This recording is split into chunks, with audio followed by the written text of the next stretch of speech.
ان الحمد للہ والصلاة والسلام علی رسول اللہ اما بعد۔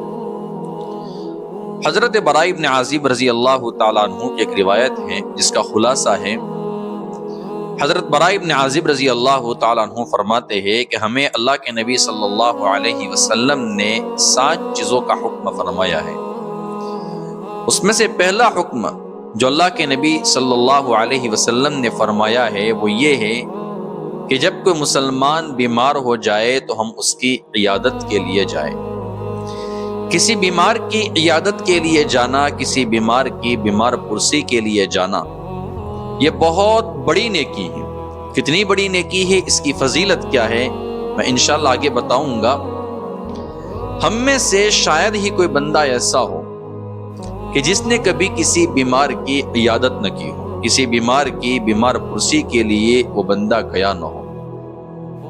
لیکن شیطان ہمیں نیک اعمال سے کس طریقے سے دور کرتا ہے۔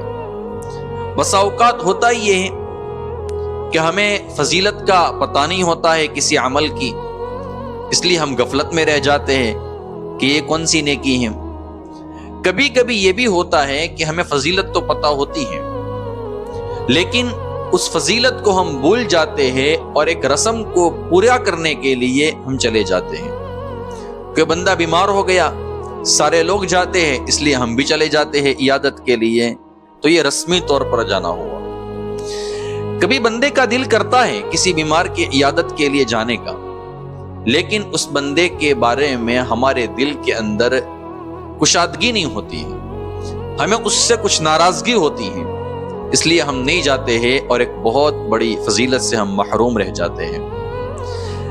کبھی یہ بھی ہوتا ہے کہ ہم کسی بیمار کی عیادت کے لیے اس لیے جاتے ہیں کہ اگر میں عیادت کے لیے نہیں گیا تو لوگوں کو میرے بارے میں شکایت ہوگی کہ میں اس کی عیادت کے لیے کیوں نہیں گیا۔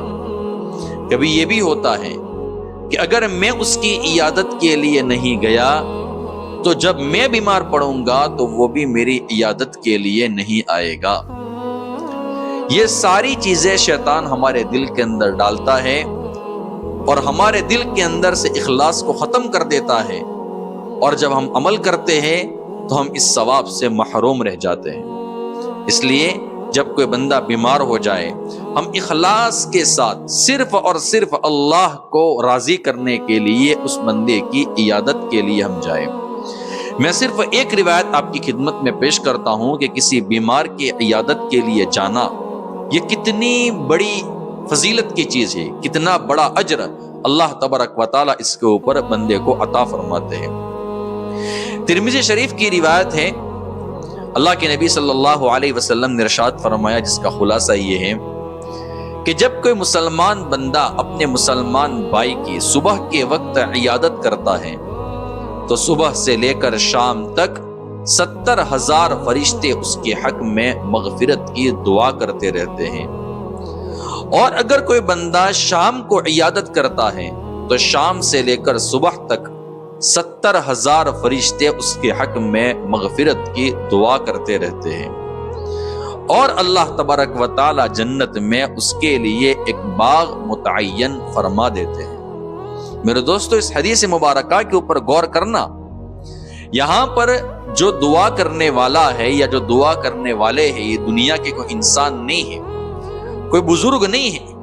اگر ہمارے حق میں کوئی اللہ والا اگر دعا کر دیتا ہے، کوئی بزرگ ہم دعا کر دیتا ہے تو ہم فخر کے طور پر کہتے ہیں کہ فلاں بزرگ نے میرے لیے دعا کی۔ یہ فرشتے ہیں، فرشتے گناہ نہیں کرتے، فرشتے اللہ تبارک و تعالیٰ کی معصوم مخلوق ہیں، وہ دعا کرتے ہیں، یقیناً اللہ تبارک و تعالیٰ ان کی دعاؤں کو قبول فرماتے ہیں۔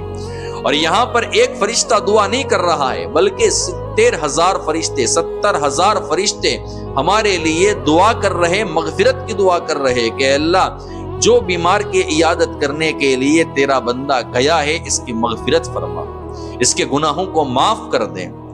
تو پھر میرے دوست ہم اندازہ لگائے کہ ہماری سعادت کا کیا کہنا، ہماری نیک بختی کا کیا کہنا، ہمیں اللہ تبارک و تعالیٰ کے دربار کے اندر کتنا بڑا مقام اور مرتبہ صرف 5 منٹ کی عیادت کے لیے ہم جب جائیں گے تو وہ مقام اور مرتبہ ہمیں مل جائے گا۔ اور اگر کسی بندے کے بارے میں ہمارے دل کے اندر کشادگی نہیں ہے، ہمیں ناراضگی ہے، ہم اس سے ناراض ہیں. شیطان اور نفس سے کہتا ہے کہ نہیں تجھے نہیں جانا ہے, تیرے ساتھ اس نے تو ایسا کیا تھا, تیرے ساتھ اس نے ویسا کیا تھا.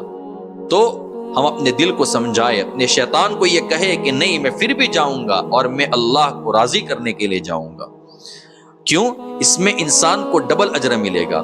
نمبر ایک بیمار کی عیادت کا بھی اجر ملے گا, ایک صلہ رحمی کا بھی اجر ملے گا. اللہ تبارک و تعالی ہم سب کو اس نیکی کو کرنے کی اخلاص کے ساتھ توفیق عطا فرمائے. اللہ تبارک و تعالی تمام مہلک اور غیر مہلک بیماریوں سے, جسمانی اور روحانی بیماریوں سے میری, آپ کی اور پوری امت کی پوری حفاظت فرمائے.